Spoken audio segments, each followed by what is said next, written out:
ठक ठोक ठेलता जब नर पत्थर के जाते पांव उखड़ मानव जब जोर लगाता है पत्थर पानी बन जाता है। जी हाँ दोस्तों, मैं आरडी भारती और आप देख रहे हैं बिहारी सुल्तान। हमारे बिहार के एक नेता है पप्पू यादव। ये परिचय के मोहताज नहीं हैं, हम संक्षिप्त परिचय उनका लेकर आपके सामने प्रस्तुत हुए हैं। अगर आप हमारे चैनल पर नए हैं तो चैनल को सब्सक्राइब कर लीजिए, वीडियो अच्छा लगे तो इसे लाइक कर दीजिए, शेयर कर दीजिए। नीचे काले में सब्सक्राइब लिखा हुआ है, आप उंगली दबाएंगे सब्सक्राइब हो जाएगा।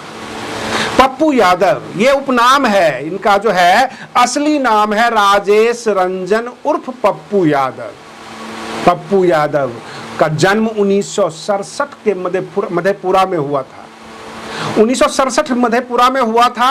जन्म के बाद इन्होंने अपनी पढ़ाई लिखाई किया, ग्रेजुएशन किया और उसके बाद 1994 में इनकी शादी हुई रंजिता रंजन से। रंजिता रंजन जो पंजाब की रहने वाली थी, सिख धर्म से थी, पटना में रहती थी। टेनिस कोर्ट पर इनकी आंख मिचौनी हुई और उसके बाद इनकी शादी हो जाती है। लव मैरिज कहा जाता है इनके शादी को। 1990 में पहली बार ये विधायक बने, फिर उसके बाद 1991 में लोकसभा चुनाव जीत लिया।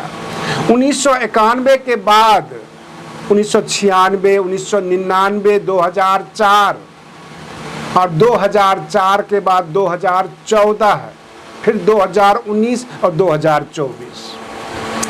2024 में चुनाव तो लड़े थे, बिल्कुल जो है प्रचार ये था कि कांग्रेस के बैनर के तले चुनाव लड़ रहे हैं, लेकिन आरजेडी ने काफ़ी बगावत किया, इनके साथ खिलाफत किया और इनको निर्दलीय चुनाव लड़ना पड़ा। फिर भी पूर्णिया से ये चुनाव जीत गए निर्दलीय सांसद के रूप में।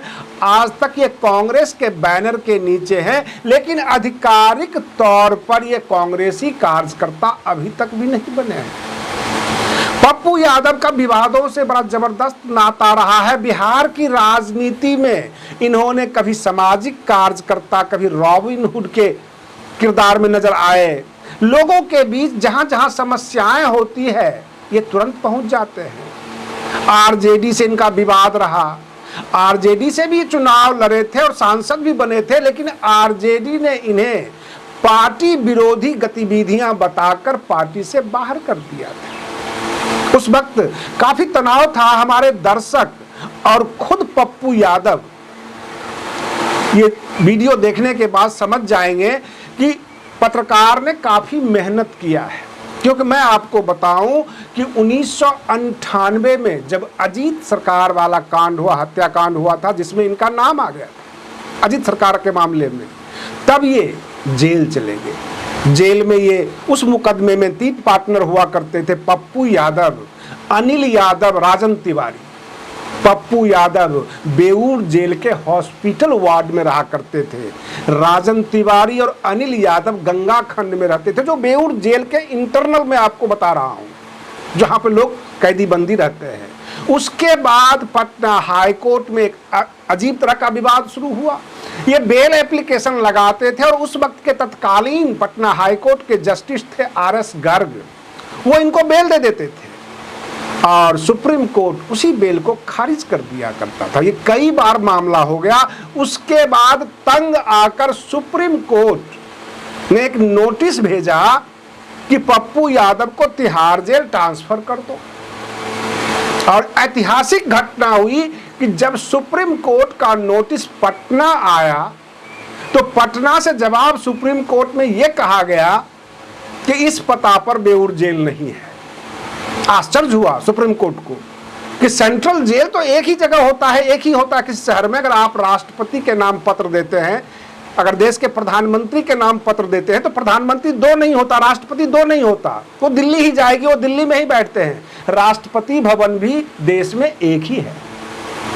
तो इस तरह से काफी विवाद रहा। उसके बाद सुप्रीम कोर्ट ने सख्त एक्शन लेकर पप्पू यादव जी को बेऊर जेल से तिहाड़ जेल भेजा गया। तिहाड़ जेल में ये 3 नंबर जेल में हुआ करते थे और 3 नंबर जेल में रहते हुए जेल के अंदर जो कैदी बंदी जो हैं वो क्रिकेट खेलते थे और ये क्रिकेट मैच के बहाने विभिन्न जेलों में घूमा करते थे, यानी जेल नंबर 1, जेल नंबर 2, हर जगह यह क्रिकेट मैच खेलने पहुंच जाते थे। उसके बाद 2013 में फैसला आया, आजीवन कारावास हुआ, उसके बाद फिर बरी भी हुए।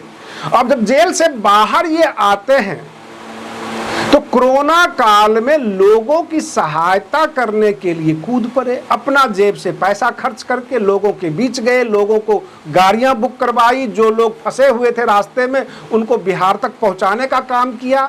और प्रशासन ने कोरोना का जो बंदी था, जो लॉकडाउन था, प्रशासन के फरमान को जो है खिलाफ करने के लिए, कहने का मतलब सरकारी आदेश के बाधा पहुंचाने के जुर्म में इनके खिलाफ केस भी दर्ज किया।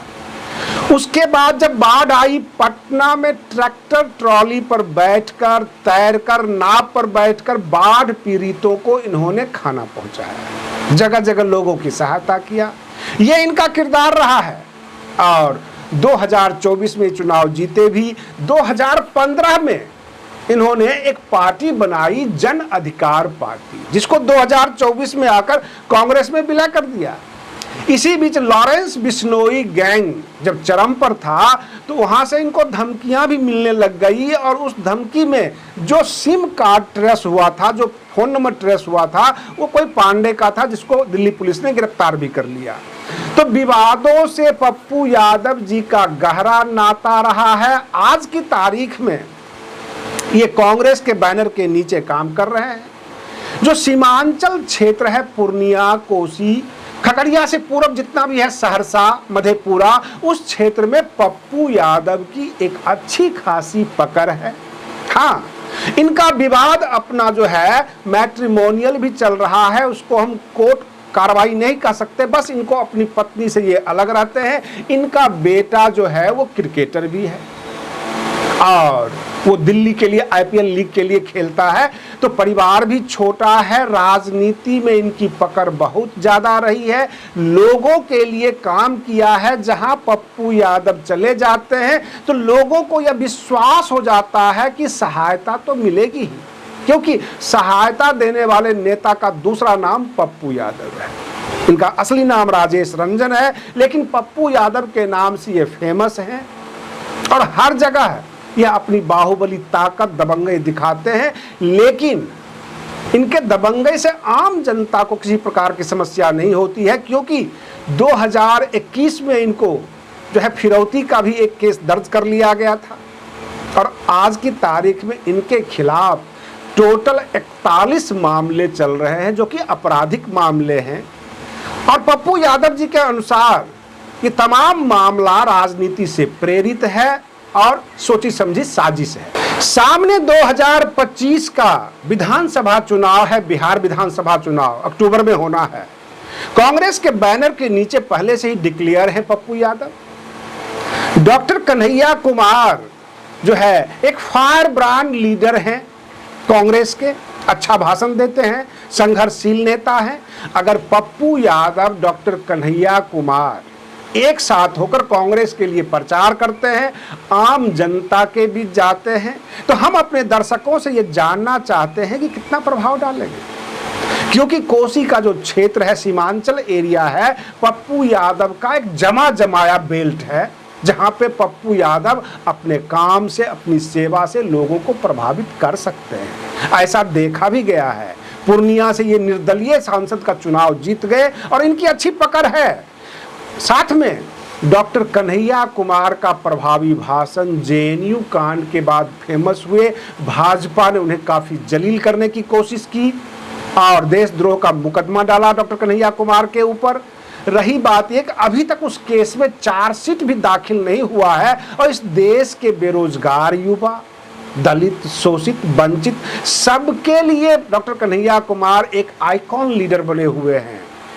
और डॉक्टर कन्हैया कुमार, राजेश राम, पप्पू यादव, ये सब के सब कांग्रेसी नेता हैं। क्या कुछ प्रभाव डालेंगे? राजद के अनुसार और जो आ रहा है खबर, उसमें 60 या 55 सीटें कांग्रेस को मिलेगी। अगर ये सारे के सारे मेहनत करते हैं तो ये कितनी सीटें निकाल पाएंगे? क्योंकि जो पिछला चुनाव हुआ था 2020 का, हम उस चुनाव को कवर कर रहे थे तेजस्वी यादव सीएम कैंडिडेट थे, चेहरा थे, स्टेज पर किसी को शेयर नहीं करने देते थे, अकेले स्टेज संभालते थे। इस बार कांग्रेस इनके साथ होगी तो क्या फर्क पड़ने वाला है। आज के लिए बस इतना ही। आप बने रहिए बिहारी सुल्तान चैनल पर। हम फिर मिलते हैं अगले वीडियो में। तब तक के लिए धन्यवाद।